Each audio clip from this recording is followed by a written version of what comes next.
𝘍𝘪𝘵𝑗 by Therese Windser, a morality tale, 1960 style. Legend had it that many thousands of years ago, right after the Great Horror, the whole continent of the West had slowly sunk beneath the west water, and that once every century it arose during a full moon. Still, Captain Hinrik clung to the hope that the legend would not be borne out by truth. Perhaps the West Continent still existed. Perhaps, dare he hope, with civilization. The crew of the Semilunis thought him quite mad. After all, hadn't the East and South continents been completely annihilated from the great sky fires? And wasn't it said that they had suffered but a fraction of what the West Continent had endured? The Semilunis anchored at the mouth of a great river. The months of fear and doubt were at end. Here at last was the West Continent.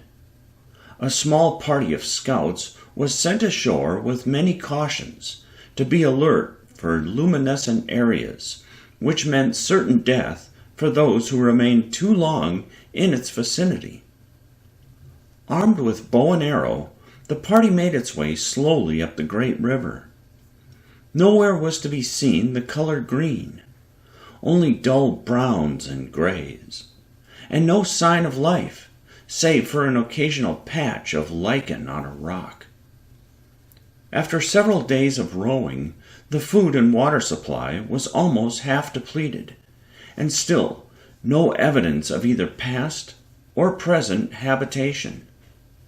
It was time to turn back, to travel all the weary months across the west water, the journey all in vain.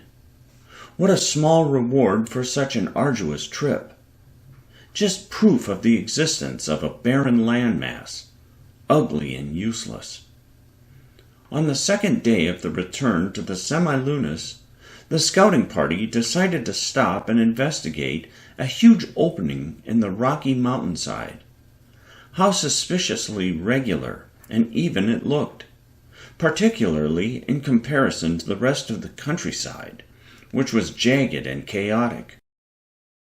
They entered the cave apprehensively, torches aflare and weapons in hand, but all was darkness and quiet.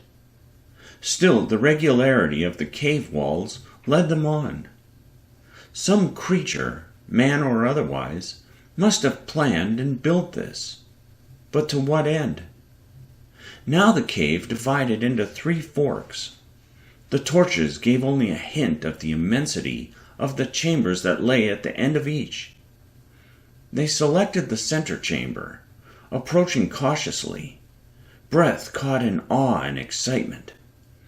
The torches reflected on a dull black surface, which was divided into many little squares. The sameness of them stretched for uncountable yards in all directions. What were these ungodly-looking edifices? The black surface was cold and smooth to the touch, and quite regular except for a strange little hole at the bottom of each square and a curious row of pictures along the top. They would copy these strange pictures. Perhaps back home there would be a scholar who would understand the meaning behind these last remains of the people of the West Continent.